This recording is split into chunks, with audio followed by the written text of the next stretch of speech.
5, 4, 3, 2, 1. Full course yellow is deployed. Full course yellow is deployed. Yes, hello everybody, and welcome to another edition of Full Course Yellow in Pit Lane's weekly sort of get together, a bit of a chat, Wednesday night, midweek chat about all things local and international motorsport. Remember, In Pit Lane returning to the screens of Channel 31 Melbourne and Geelong, coming up on March the 7th for a brand new season, and we're looking forward to that right now. If we can sort of organise everything in time. It's been pretty chaotic because over the weekend, some of you might be aware, I made my return to Mount Panorama, and it was quite the struggle to get there, but boy, it was worth it. It's taken its toll both financially and physically, but from a mental point of view, from a mental health point of view, nothing could be better, and especially when the storm and the rain hit home, and I was at the top of the mountain, and the lightning was going off, and the spray was coming off of the GT3 cars, and it was magic. So what a great event, what a great place.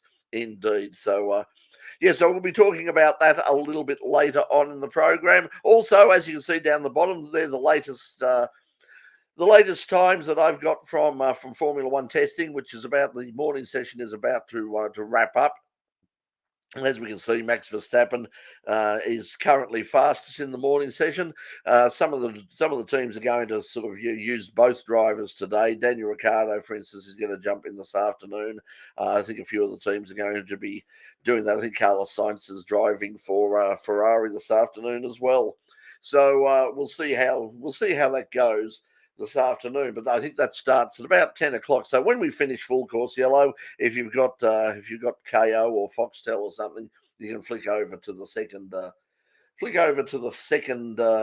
session of Formula One and what's happening there. But to find out what's happening in the world of motorsport, we've got our crew with us once again. We've got Pete, we've got Mark Jones, and I think Doc and I think Dave might even still be up at Bathurst. He certainly was on the weekend, and he may have decided to stay or something. I don't know. Probably not. He's probably going to head back up there again next week. But guys, good morning.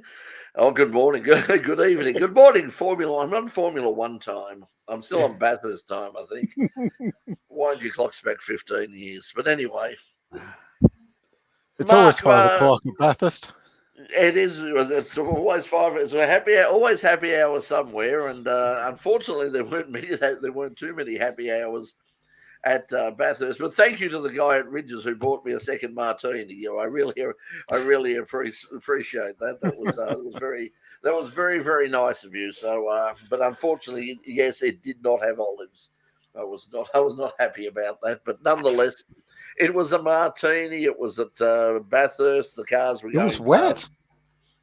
Well, it was on Sunday. I mean, it's threatened. I meant the martini, but okay. Well, the martini was dry actually, but it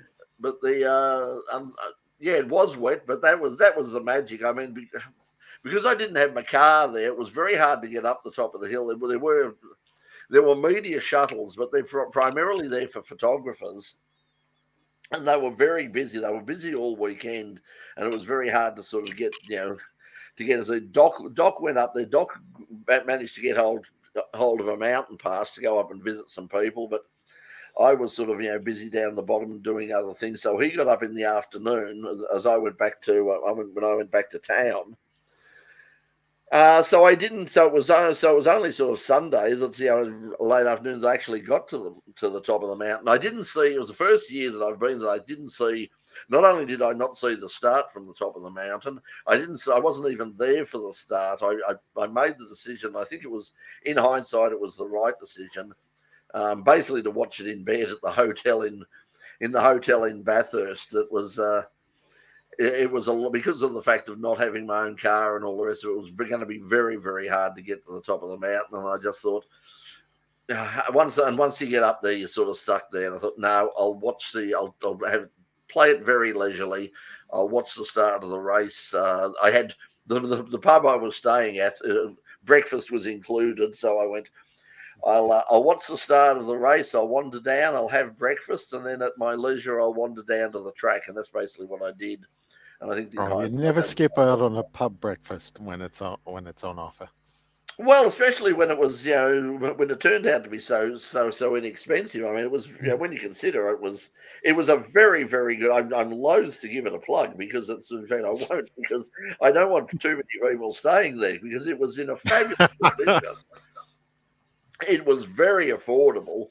Admittedly, I booked it before they knew that there was a race on, because when they changed the date, I got the media release, which of course was embargoed, and so 2 hours before.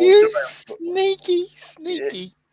Yeah, so 2 hours before anybody knew that weekend there was even a race happening, I jumped on Booking.com and found the cheapest reasonable accommodation in Bathurst I could, and managed to pick up sort of 4 nights. I was very nervous that I'd get up there and they'd say, "Oh, I know there's a special surcharge now," and but no, it was fine. It was there, and breakfast was in a cooked breakfast if you wanted, and I did, was included, and it was exactly what they said it would be: 1 sausage, 2 pieces of bacon, and 2 eggs.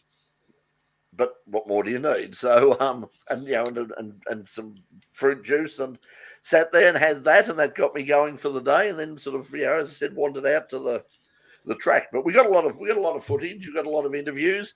We'll be getting some of that. We got the head of Mercedes Motorsport talking about the car that they ran up there that Jules Gounon was driving. Well, I'm calling it GT3 Unlimited. I think they're calling it GT3 Extreme or something. But whatever it was, it lapped well under 2 minutes. It was sensationally quick. And Jules Gounon, lovely guy, terrific bloke. Got a great interview with him, and we'll probably have that on the first episode of In Pit Lane.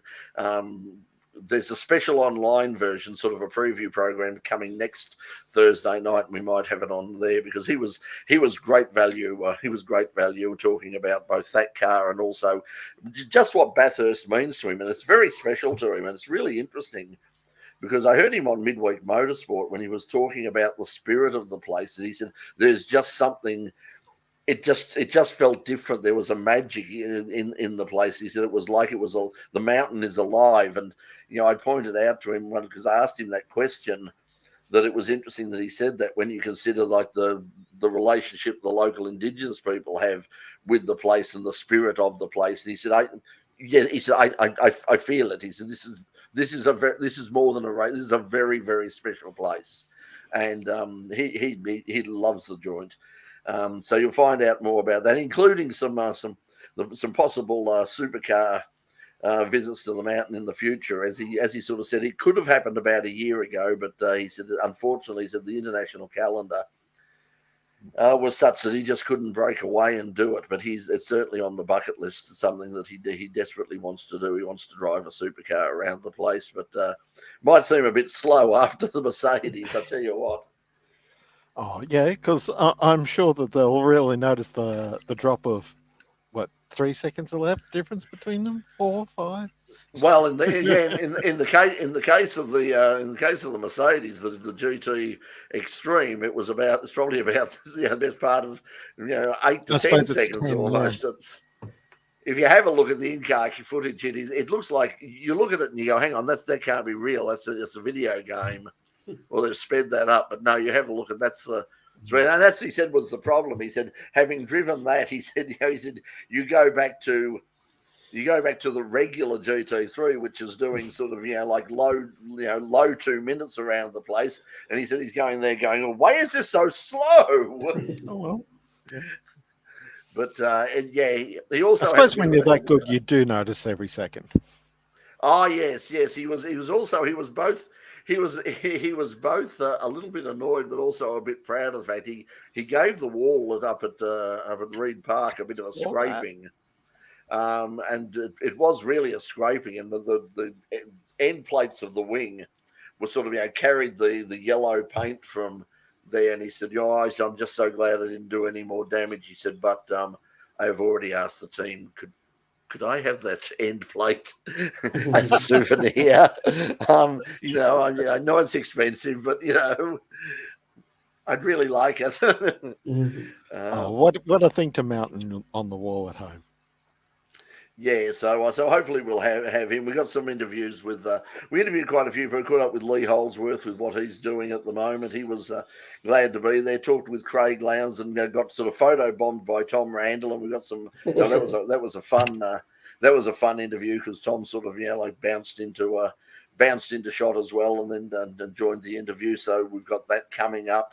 Lots of good stuff. So we picked up quite a lot of stuff. We have a look at the Vector, the French car that ran in the invitation. They were a fun lot because they really were sort of the true epitome of gentleman races. It was like they certainly didn't have the money to spend on much at all. It was just a case of we looked at this one year and said when we saw the invitation category, we went, can we do Bathurst? And it was like, no, it's not can we do Bathurst, it is we must do Bathurst.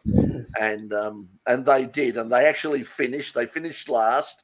They had quite a few incidents along the way. They got in the road of a few people.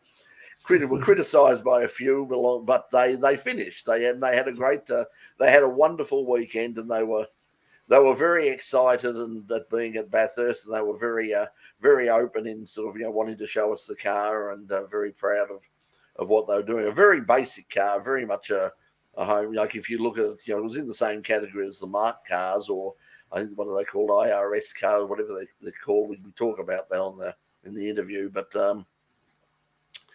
they were very, very proud of being all this way in Australia in what is a very basic car, and but it looked fantastic, and they had a ball. So that was really, really good.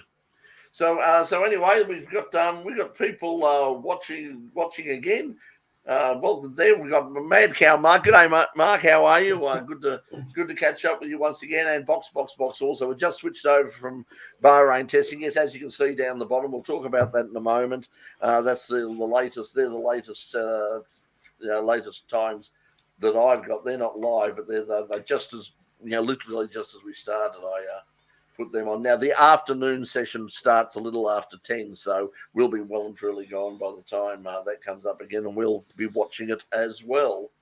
So interesting. I was just saying to Pete before we started, at the start of the Bahrain testing, Max was obviously taking it steady and was off the pace, and there was the car's looking a bit unsteady, and this could be a tough year for Red Bull, and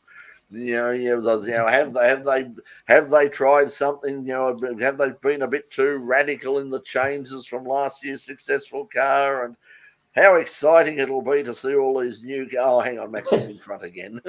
From memory, he did that last year. He started off slowly and then.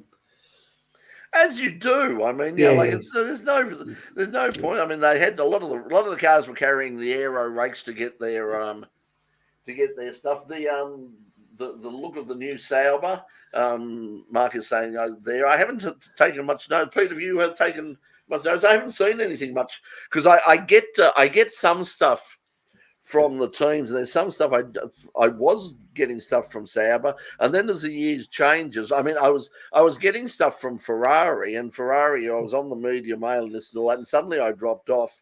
So when they did their launch, I went online and said, hey, I wanted. I actually got into the media and went to download, and I said, no, you're not authorised to download. And I contacted them and said, what's the problem? And they just said, no, you are not authorised to download. Sorry. So I couldn't get anything from them. Yeah. What I did get, speaking about the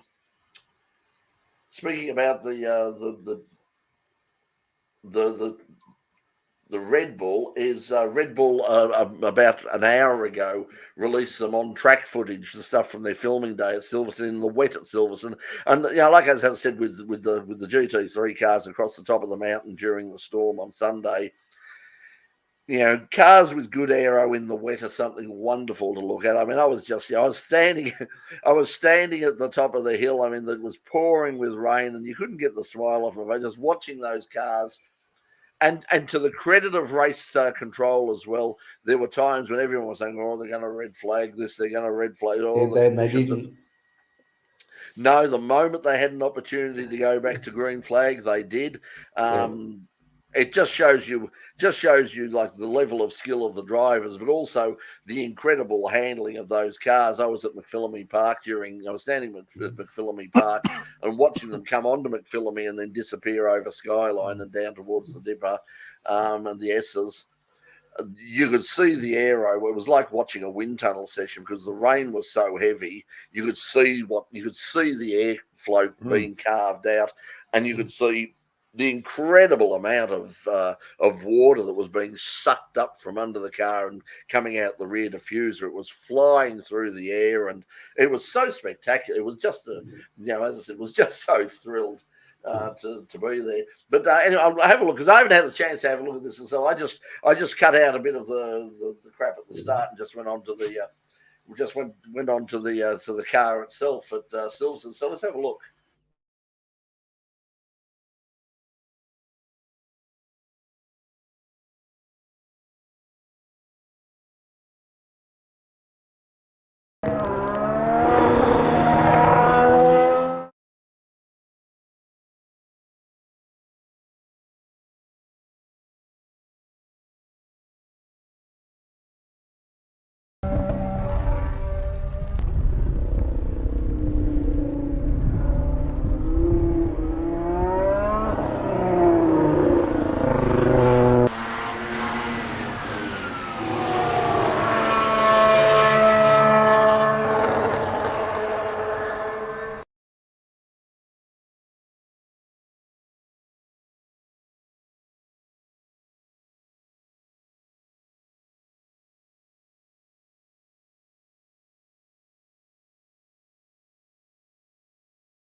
So there it is. What do you think?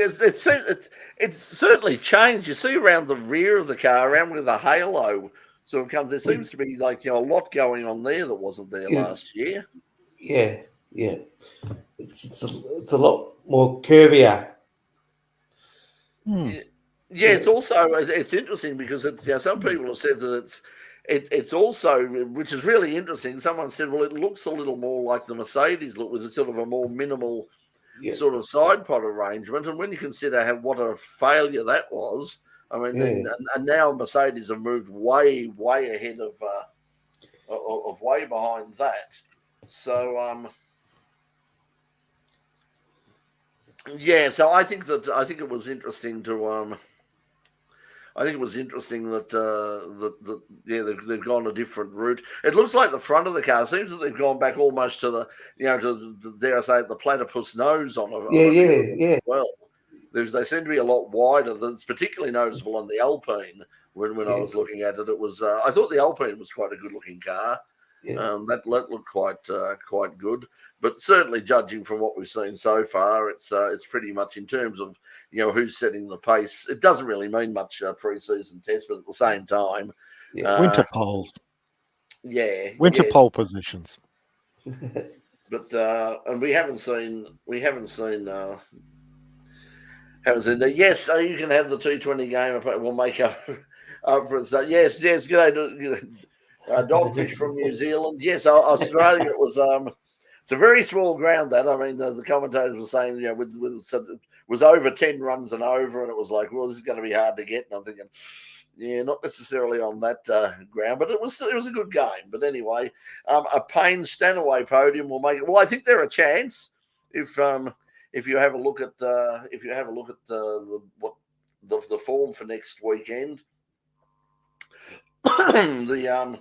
They're certainly, the Mustangs are going to be a lot more competitive. But like I was saying before, it was really funny to be at Bathurst and to see how supercars were sort of was spinning this. It was very much like well, here we are at the Bathurst 12 hour, which is the traditional warm up to the time honoured Bathurst 500 sort of thing.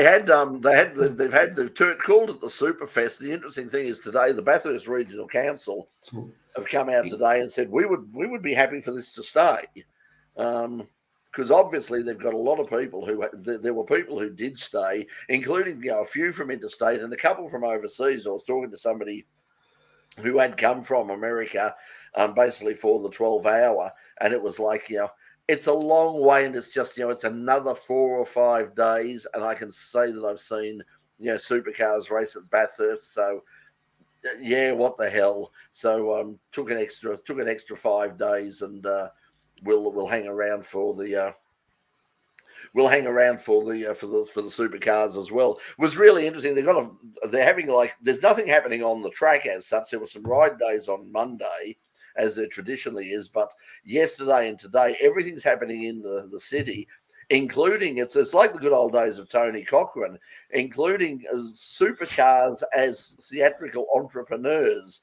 There's a stage play which is actually produced, or Supercars present, and it was I think it's called Fast Cars, and it's it was what was it? What is it? Upper Middle Bogan meets something or other, but it was a play at the local theatre there, and that was on for a couple of nights. And there's car shows happening in town. They were blocking off the streets as I left very early on Monday morning, and they were trying to make it sort of something very special. And the council have come out today and said, we'd be more than happy if they'd hang around, but whether they get away with that. But the thing is, they mightn't need to pull this stunt again, because unfortunately, it looks like there is a possibility that we could lose the Bathurst International. That came out while we were there, because the TCR World Tour have announced that they're not coming to Australia. And the Bathurst, this is one of the things that the Bathurst Council said was the reason that we basically said yes to this as the plan for our 5th meeting was that it was a major international event.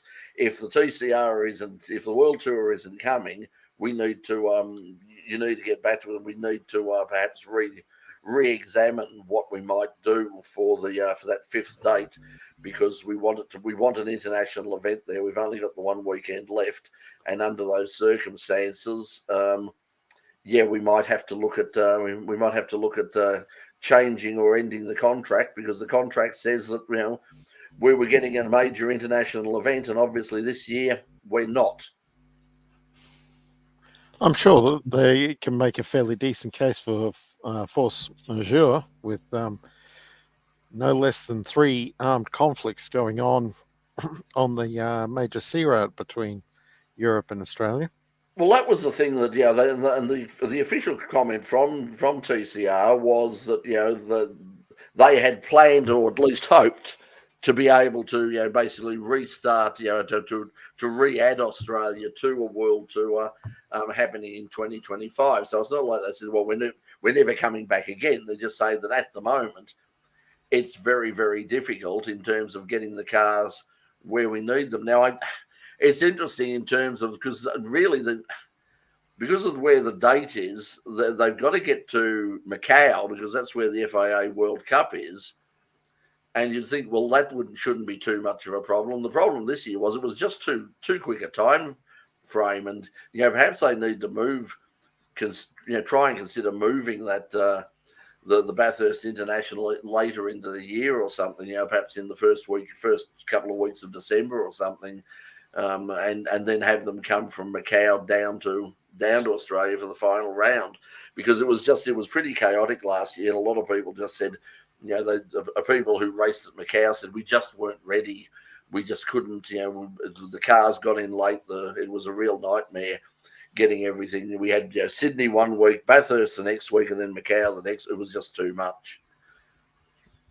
So something had to give, and unfortunately it was both Sydney and Bathurst. And it might be different with the new TV deal in terms of watching it, but they were the 2 best rounds of TCR, I thought, last year. Sydney and it was funny. we'll also have in the because we were obviously at Sandown the weekend before last for the opening round of the TCR, and we had a couple of interviews there, and one of them was with Josh Buchan, and there's a champion in the series, and as you'll see in the show coming up with that interview, he was saying how important it was and how much they learned to have all those internationals over here, and he said what they learned was we're actually. Even though we don't have the high profile, in terms of being competitive, we're very, very competitive with the rest of the world. We're doing a terrific job. We're probably punching way above our weight when you consider the resources. And he was just hoping that he was hoping it would really take off. And he was saying how much he was looking forward to. I can't wait till they come back later this year. Well, of course, pretty much the day after that, they announced that, sorry, that's not happening. So he'll be very disappointed. They'll all be very disappointed, I imagine. But as Paul is, as Paul was saying, watching on TV, safety car periods were unnecessarily long. Yeah, I don't think they were as long as they could have been. I think they did as best they could. I'm not sure what it is. I hate criticising because people say, "Oh, you're having to go at the marshals," but for some reason. It just seems that things with flag with marshalling and removing cars and a whole bunch of that in Sydney just seem to happen at their own pace. Because there were some things, particularly in some of the support races, there were a couple of things that was like, oh well, they'll go on to full course. I don't think they use the full course yellow enough, and not just because this is what this show is called, but and I'm trying desperately to get some shots of the full, and every time they start to pull it out, they pull it back in again, and they just send out the safety car. I don't know. I suppose that one of the reasons was they wanted to close up the action a bit and make it safer to get the cars out. But I think there were times when they could have used the full course yellow because it was like they bring out the safety car. And then the incident that caused the safety car pretty much resolved itself. The car that was stuck in the gravel actually drive out of the gravel. Yeah, or it wasn't the vortex because I remember the vortex actually got benched on the curb. That final safety car, so that wasn't furious with that. Yeah, it was, but one slightly earlier, I think it was at Forest Elbow. Where they sent out a full course yellow and the car was able to get restarted by itself and away again. So it was a perfect example of a well-used full course yellow. Yeah, and I mean, they had the opportunity to go to the flexibility of doing it, and they hadn't. And I think sort of, like John Hindhoff was saying at one stage, as I was saying to Pete before the show, Doc was of the opinion that Hindy wasn't there, that it was in fact a CGI, artificially generated CGI of the man, because we didn't see him decoy. We did not see him. Doc didn't see him all weekend. We were there all weekend. We were actually sharing the desk at in the media centre with the responsible adult Eve Hewitt and with Shay Adam. We were alongside them, so we certainly saw both of them over the course of the weekend. I caught up very, very briefly with Hindy in the pub on Friday night, but it was just to say, like, hi, how are you? Because he was being mobbed with fans and all the rest of it. So I left him with that. Our very own Dave Stillwell was deep in conversation with Shay at the time, and Eve had quite a few people around, so I didn't sort of have much time to talk to them there. But as I said, certainly spoke with Eve and Shay in the media centre. But John was of the opinion that the full course yellow was a really good idea, and perhaps would be used probably more than it was. And it might just be that because it was fairly new that it was like, no, we'll play it safe and we'll send out the safety car instead. Yeah, certainly the Strattons, who staff a lot of the safety cars of the big event. Brad Stratton and his wife Bernice. They're Brad, of course, former touring car driver from back in the Group A days. He's these days does a lot of the safety car duties for the event, and he and Bernice got to play with the new electric safety car. Yeah, sort of didn't notice that. The other electric car, of course, that was up there was the Ford Supervan, which we saw very little of. I noticed that, like it only like one session, maybe it had a problem with the car and it only did one slow lap. Yeah, well, that was the thing. I mean, sort of, there was at one point where sort of, like Romain Demar, who, he must have had, we didn't catch up with him. The interesting thing was it was well hidden. We went looking for it. We wanted to do a story on it. And it was like, where are they? Where's the Supervan pitted? Oh, it's not in the main area. It's like, oh, okay, well, whereabouts is ours? We don't know. So no one it just sort of appeared. And because it was so quiet, I mean, at one stage, just before I had my traditional martini at Ridges, I was just sitting there and waiting for the drink to be delivered out, and suddenly this blue and red blur just went past me and just went whoosh, and I was like, oh, there's the Supervan. Oh, I'm right. Okay, I've got my phone here. I'll get some shots of it when it comes by on the second lap. There was no second lap. No. Yeah, that's the session I saw, where they had the 4 demo cars out having a bit of a run. The Mercedes 130 AMG and our 2 supercars who were actually doing a bit of work on the weekend. It wasn't demo laps for them. They were actually doing a bit of parity testing between the Mustang and the Camaro. They were. Yes.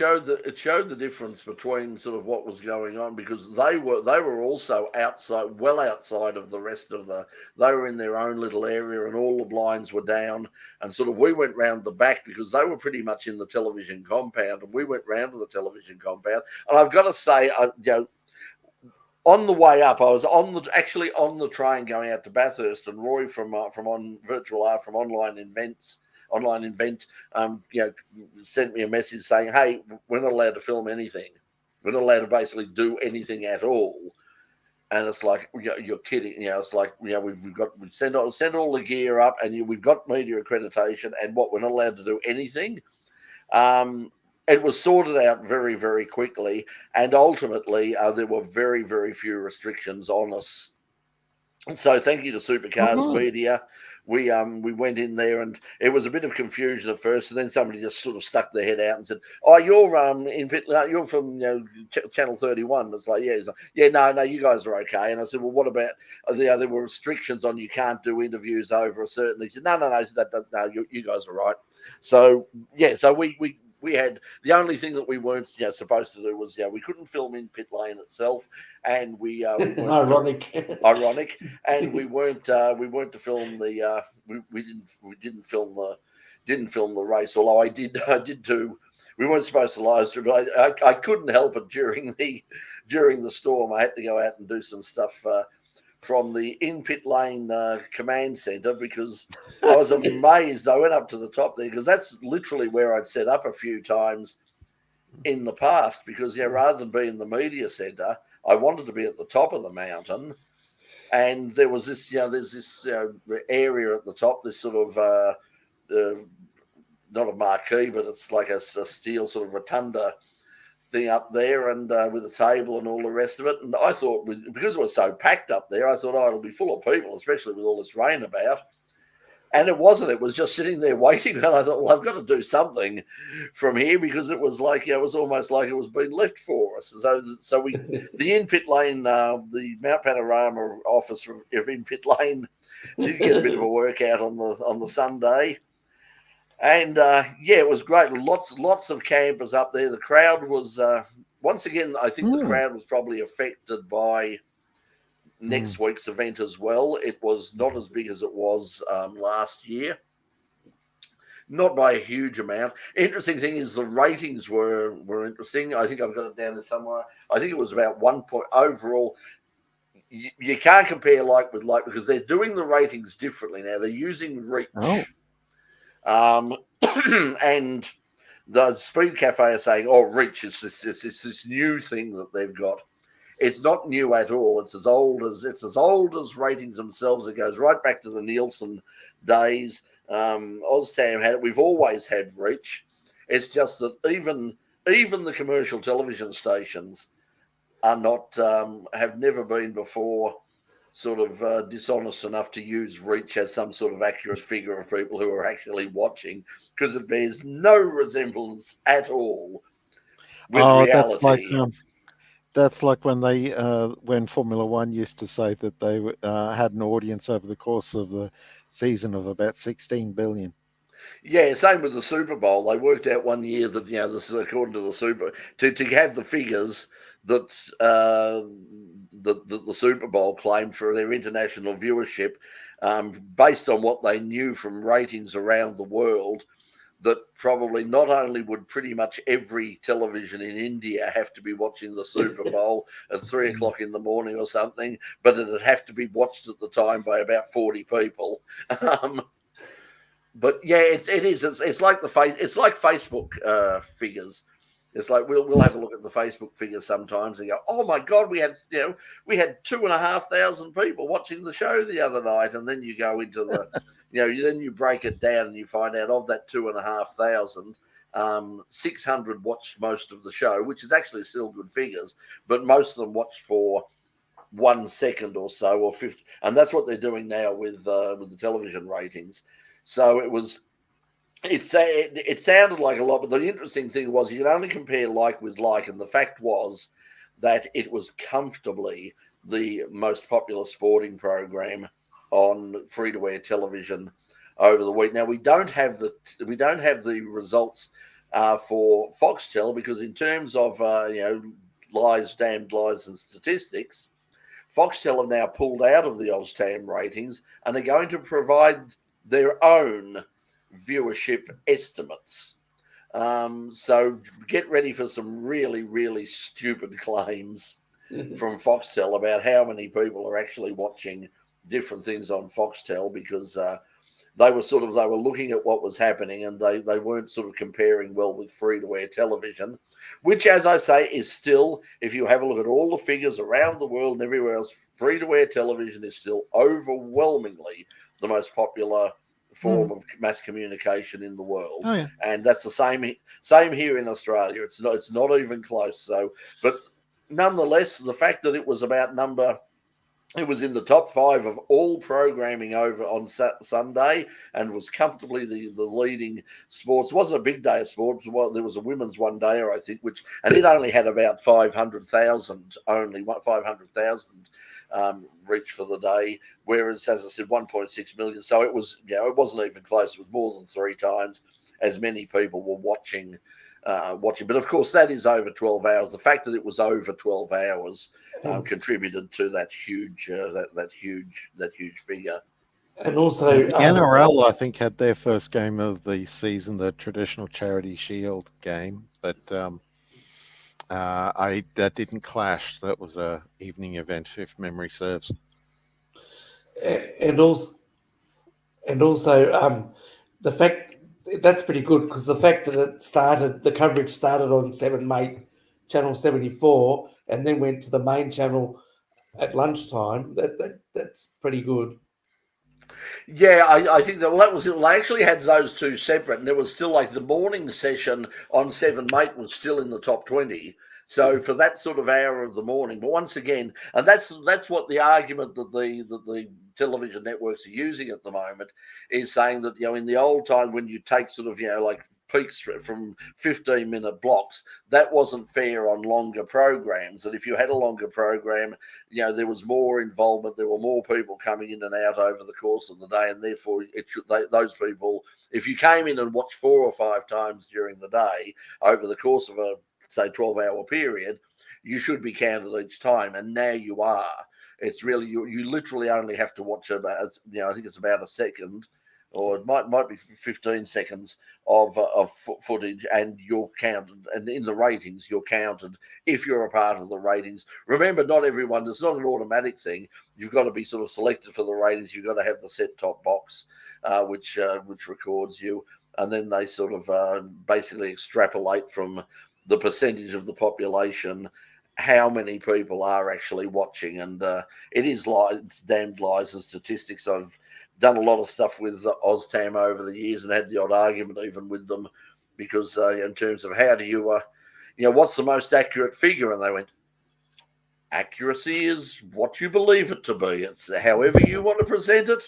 Fine, we give you raw data. How you interpret it is entirely your own business. But there you go, Mike.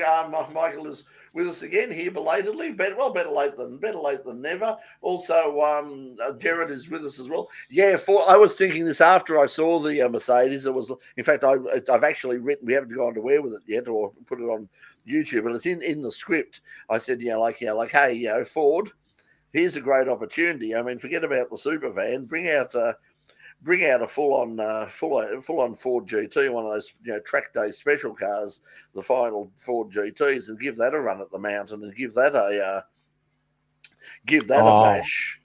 Imagine if the Brabham BT62 could have had a run. I mean, I suppose that's not fair. It might have actually won the race. So I mean, it couldn't run the race. I mean, but the time that the time that was set, and obviously it's not a lap record, but the time that Jules Gounon set was actually broke the unofficial lap record, which had been set in the Brabham by Luke Youlden in a similar sort of thing. So whether that, it would be great to see that become a thing. Whereas, during the, like someone goes, well, like a lap of the Nürburgring, where you have manufacturers going, oh, hang on, Mercedes sort of own the unofficial lap record now. We should send down, our own GT3 Unlimited and, or a GTE car or something, just as, some sort of, super duper time attack car that would run ridiculous lap times and all the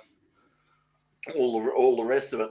After the supervan run was seen at the local electric vehicle charge, if it could find an electric vehicle parking station. In fact, I spoke to somebody because one of the things that I wanted to do before I had the accident and all the rest of it, I tried to organise to get an electric car from Hyundai or from somebody. Tesla, I'd never had any luck raising at all, but I thought I might be able to get something from Hyundai for like a real world test of taking an all electric iconic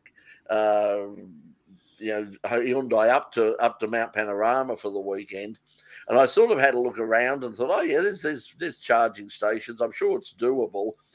I spoke to someone in the pub. There was actually someone staying in the pub who came up in a Tesla, and it talk about range anxiety. It was like as they rocked into Gundagai and went, okay, well, we'll just do our last charge here, and then found not a single electric vehicle recharging station was working. It got very, very nervous there. And he said, look, it's we got here, we found one of just outside of town, and we did get here, but it was very hard. He said it was very hard to find anything. I saw nothing in town. I don't think there was anything even at the track. I would have thought there would have been something, because of all of the manufacturer involvement. I would have thought they would have made a big fuss of that and had a big sort of charging area there, but I didn't see anything. But yeah, I don't know. That's presumably then why the Ford Supervan was hard to find, because they didn't have that facility. It might have been hiding behind the diesel generator, because that's the way Formula E works. If you have a look at Formula E and also the that off-road series as well, Extreme E, they take bloody great diesel generators around the world with them to power their clean, green, super duper, electric cars.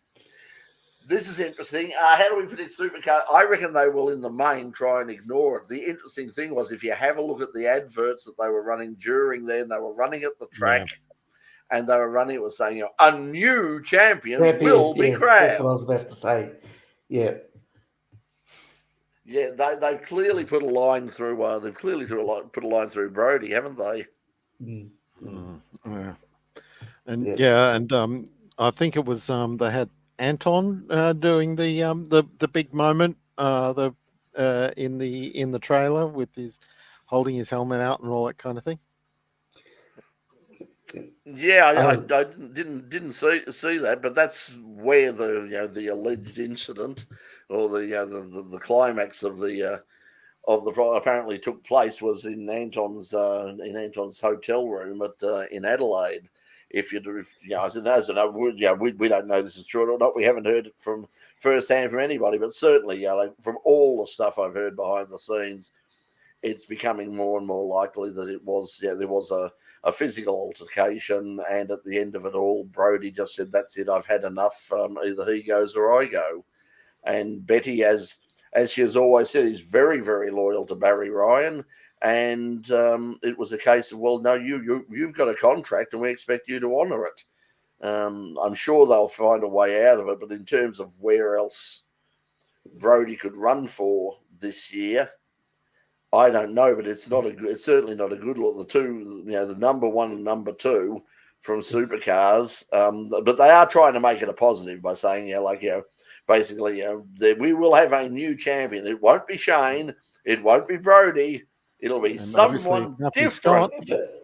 but if you look at that, if you look at that, and you've probably covered this. I wasn't here last week, but you probably covered it a bit last week.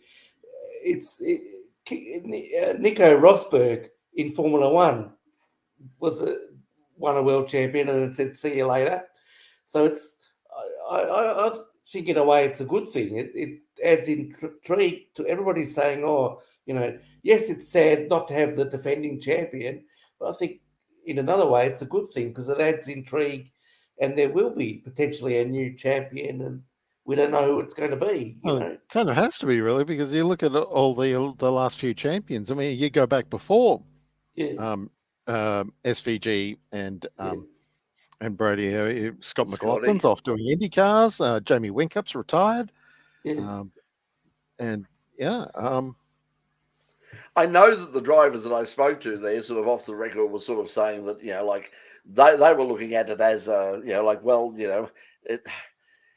it's an opportunity. They're looking at it as an opportunity. It's like, okay, well, if it doesn't happen, but everybody, of all the drivers, basically everybody, once again, off the record, that would say anything at all, and pretty much, and very few of them would, even off the record, no one wanted to say, but everybody sort of said, we're with Brody, and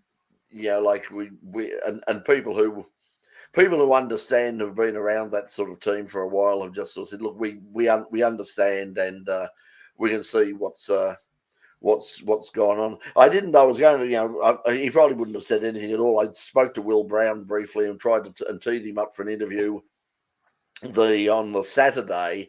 I had a few interviews sort of teed up. I had Davey Reynolds was teed up as well, and we just never got back. Other things came up, and we just never.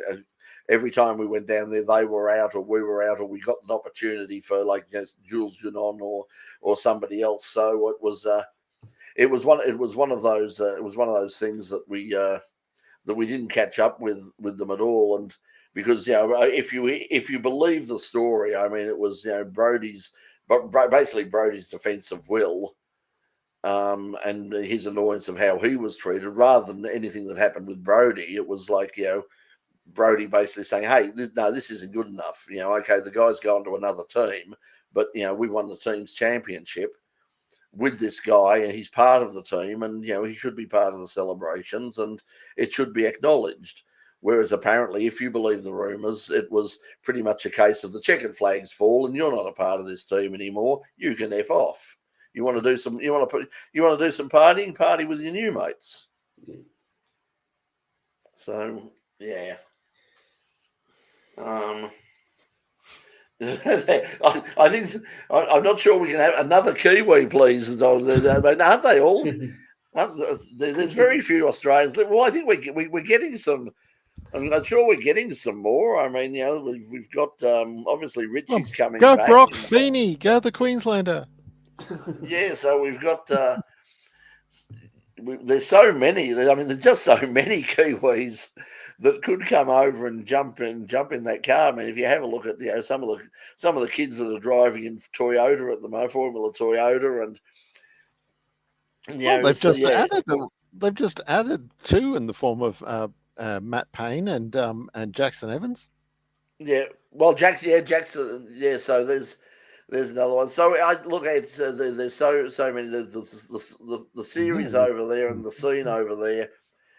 They're just bringing through more and more talented young drivers all the time. Because there does seem to be a genuine ladder system that goes through things like, and that includes an open wheeler background. I mean, Formula Toyota is very important for a lot of those people. Right, and And that system goes back to when Scott Dixon was a teenager at high school. That was kind of how it. I think it was the people behind the very young Scott Dixon and his father in particular who were able to get up and I've forgotten his name now. The guy who's puts a lot of funding into New Zealand. Giltrap. That's it. Thank you. Oh, and we've lost. Well, Yeah, it could just be that Brett just in that arm movement there severed the connection, and well, yeah. But no, that's certainly the Supercars championship this year is. I mean, there's nothing other than disappointment around the situation surrounding Brody Kostecki and Erebus, but we do have a season ahead of us, and it's only 3 days away now. Yeah. And we're massively looking forward to. I mean, we're going to see. I mean, it's not every year that we've got the chance of seeing like a swag of new race winners. So, but you got to expect that the Red Bull boys will be right up at the pointy end, and certainly Jack LeBrock's certainly shown plenty of talent. So if he's gotten hold of if the Erebus Camaro works for him, then we'll expect him to be high in the point score. And, FP, I'm just laughing at the comment down the bottom. Sorry. Yes. Giltrap is my social. Perhaps I should say it again. Perhaps I shouldn't say it again. I have to say that I've been a bit nervous about this because I updated everything on the computer when I got back from Bathurst for one reason or another. To use some of the footage that we got from Bathurst, I needed to upgrade the computer. So I've got a new operating system. All of the software is right up to date. And I thought something, and when I started, I got some strange messages from my camera saying you need to install a new driver. And it's like, this is a Mac. What's this driver nonsense all of a sudden? And then it just sort of popped up, and then it just unpopped. But no, it's reconnected now. But anyway, yes. Well, they made mention during the weekend just gone about GT3 cars slowing and pausing to do a Windows upgrade during the race. Yeah. So that it was funny with the Mercedes, the unlimited Mercedes. You said the supercars that were there weren't just doing the demonstration; they were doing a lot of testing. It was interesting. There was a hell of a lot of data coming out. It looked like a Formula One. They were doing lots and lots and lots of testing with that car. They were getting an awful lot of input into what was going on, and I have no doubt that the stuff that they're learning from this car, that legally they can move over into the next evolution of the AMG GT3. I'm sure they're going to be able to. I'm sure they're going to try to do that because they were taking they were getting all sorts of data. They had a team of there was about 6 to 8 people there, all with their own monitors, all with their own laptops and computers.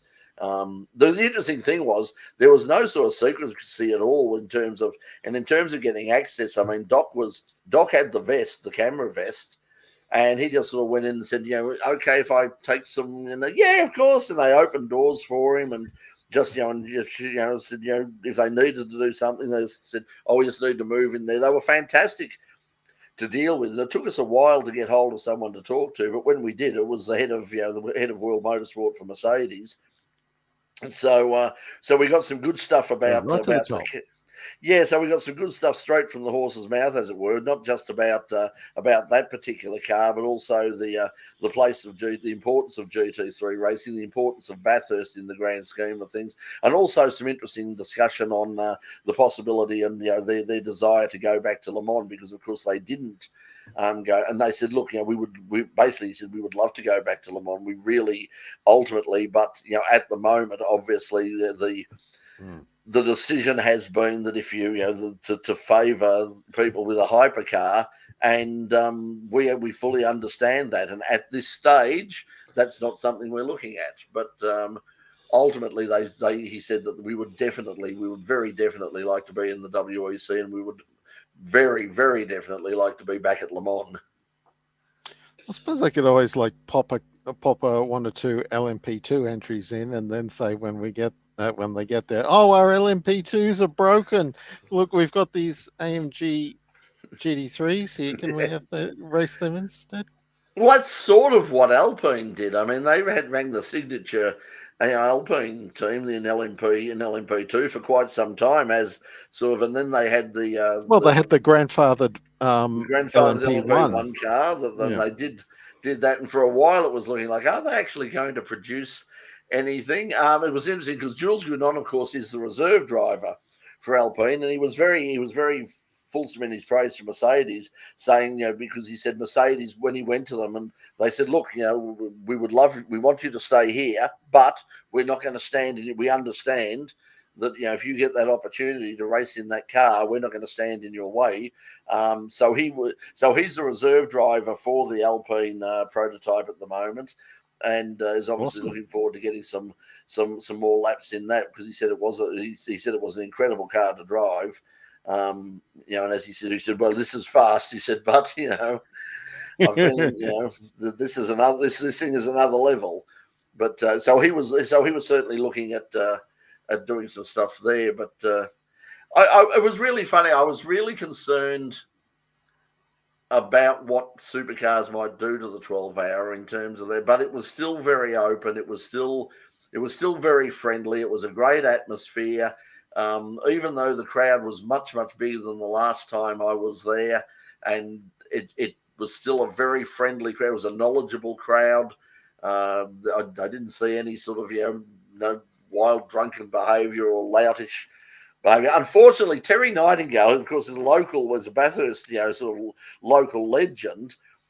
He was sort of camping on the mountain to get the early start, and unfortunately he went home on the Sunday night and then was going to come back to basically pack up everything on the Monday, and came back to his camping spot and found it was empty. So Terry's put a so look, if you've taken Terry's camping gear, guy, he just apparently bought it because they wanted to sort of do the whole camp on top of the mountain thing. And but it is a really good thing. As I was walking around the top of the mountain, I went for a bit of a walk around the campgrounds, and I thought, it really would be a great place to stay. I've only ever camped down in the paddock. I haven't camped at the top of the mountain because it wasn't open at the time, and I wanted to be close to everything. But you sort of walked around there and saw, and I spoke to a couple of people. Thank you to everybody who drove. It took me nearly an hour to walk around that pack because people kept inviting me in for a drink and for a chat. So thank you very much to everybody, and something to eat. And it was terrific. As I said, the atmosphere was fantastic.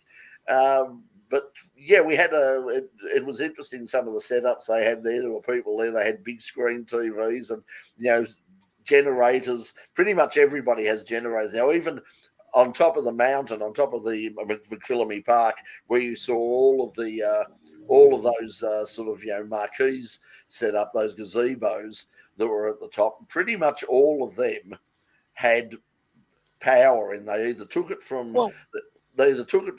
somehow managed to take it from the power from power in the air, or they all had their own little Honda generators that were down sort of by the fence at the back of the hill, purring away. So it was a really good setup.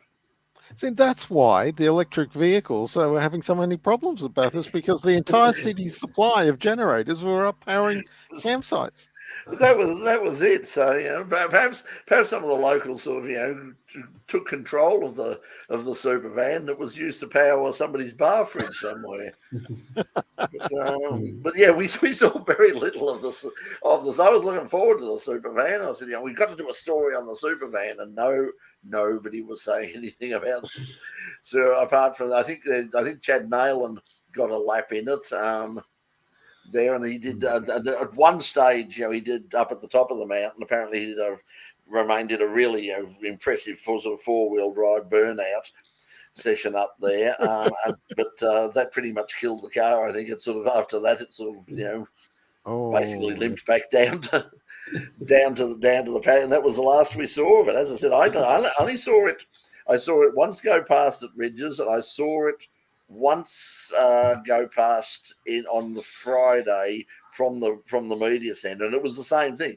Oh, there's the super van. Let's go out and have a look.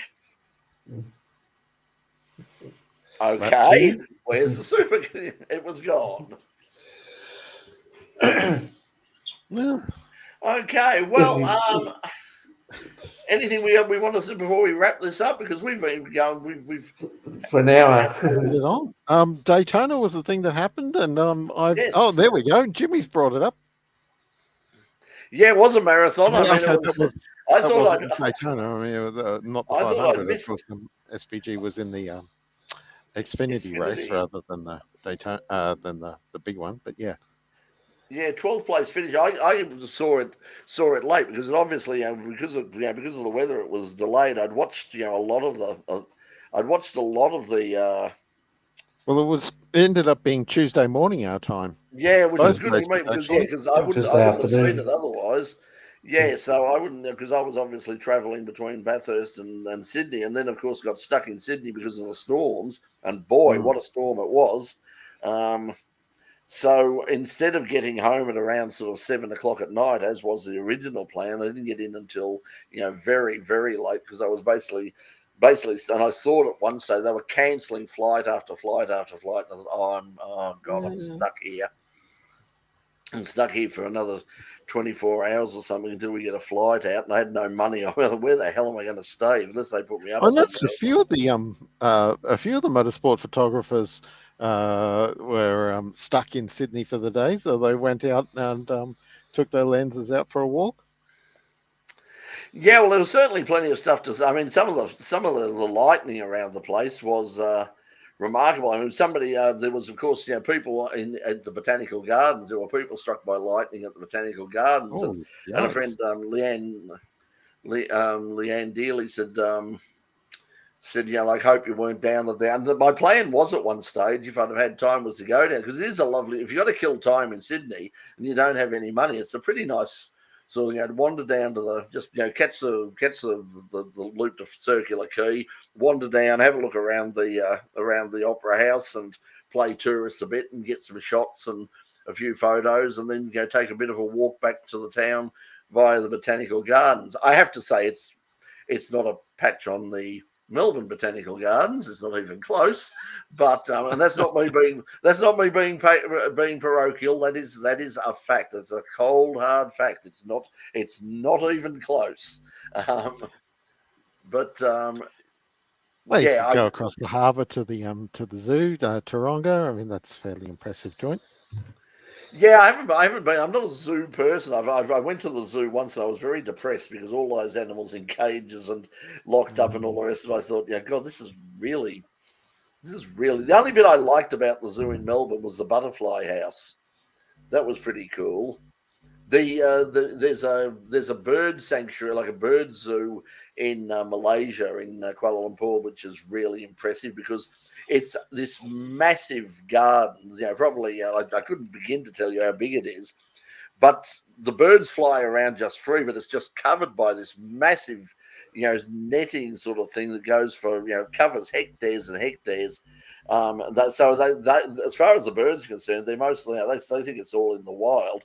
And you just walk around and they follow you around. It's really impressive. But that's about the only one I've seen that sort of made me go, wow. And the problem was, in order to get a particular shot that I wanted to, I knelt down and I managed to put my knee into a nest of fire ants. That was fun. All right. Yep. Okay. That's all we've got time for. Now, remember, next week. Probably should make mention, of course, of prominent Melbourne motorsport identity, Dana Wahoo. Yes. Passed away, unfortunately. She had been ill for quite some time, I believe. And Terry, I know Terry well. In fact, I found out, and I sort of joked with Terry about this many, many years ago. I found out we're actually distantly related. So I was talking to a relation because he's from Corumburra and our family are from that area from Corumburra and Wonthag. I spoke to one of my elderly aunties and went, that we're there's a family connection with the Waihoons because so-and-so married so-and-so, and I don't know what connection we are, but apparently there is a connection between, the Ramsays, the Beards, and the Waihoons. Apparently there's a whole sort of connection there, but, small towns in the 1920s, who knows what went on, but, so my thoughts are with the family. They're lovely people, and obviously they would be very, very, very sad at the moment. So I believe that they are going to continue to run the Super 2 car in tribute to her this weekend. So and that's all you can do. I mean, it was the same as, and I must admit, if you got any doubt, if anybody can pass this off on to people, and and Pete knows this, well, when Melissa passed on, it was I felt I had to go in and do the show that week, and I was really glad. In the end, I was really glad that I did it. It was the toughest thing I've ever done, but I'm really glad I paid tribute to her in that respect, and I'm sure that's what Dana would have wanted as well, for the family to get in there and go racing and be successful on the mountain next weekend. Okay, everybody. So Box is waiting to organise an Australian Grand Prix Access 24 rip-off pass. Okay. I'm not sure what you mean by that. I'm not sure if it's a thing or if it's an actual rip-off. So I hope it's a convincing one, Box. But either way, we'll find out in the end. I've got my. By the way, I'm wearing my Australian Grand Prix T-shirt, which Doc bought me from at Bathurst, because there was a place that, and I'm sure they'll be there this weekend. There is sort of a clearance store that was running in the merchandise out, which had some really, really cheap, merchandise, including, if you want it, a whole heap of Coca-Cola Erebus T-shirts for $15. So if you're a fan of that particular team, and you want memories, I'll pay homage to Brodie's championship season. But yep, you will get that. You'll get that for $15. They had some really good stuff there, so check that out the mountain on the weekend. Okay, everybody, thanks for watching us again. Remember, a special online only edition of In Pit Lane next. We'll probably go live Tuesday night. That's there. I don't know. I haven't had the time to organise everything. So, Pete, I don't know whether you put it into your diary as yet, but I did. Yes, I have. Yeah, that's good, because we're working Tuesday night. It's come up quick. I've no idea what we're doing. I have no idea who we're doing it with in terms of crew. It's you and me and Doc and Jason. There'll be a few of us. We'll get something out one way or the other. We'll get something out, but I just haven't had time to organise anything. It's just been crazy. Okay, everybody. We'll see you next week. Hopefully, same time for Full Course Yellow. And remember, Thursday night, starting March the 7th on Channel 31. We'll have the return of In Pit Lane, and also our extended version of the show, which we'll be going to air this year. We'll be going to air at exactly the same time for people, and we might have something, a sort of a special, bit of a special for people like Mad Cow Mark and the people who support us on Patreon, where we might be able to where we might get the show out a lot earlier, sort of for what that's worth. So we will do that there if I can organise that. Okay, everybody, we'll see you next week. Until then, thanks for joining us, and we'll see you later. Bye, everybody. Go, Matt Campbell!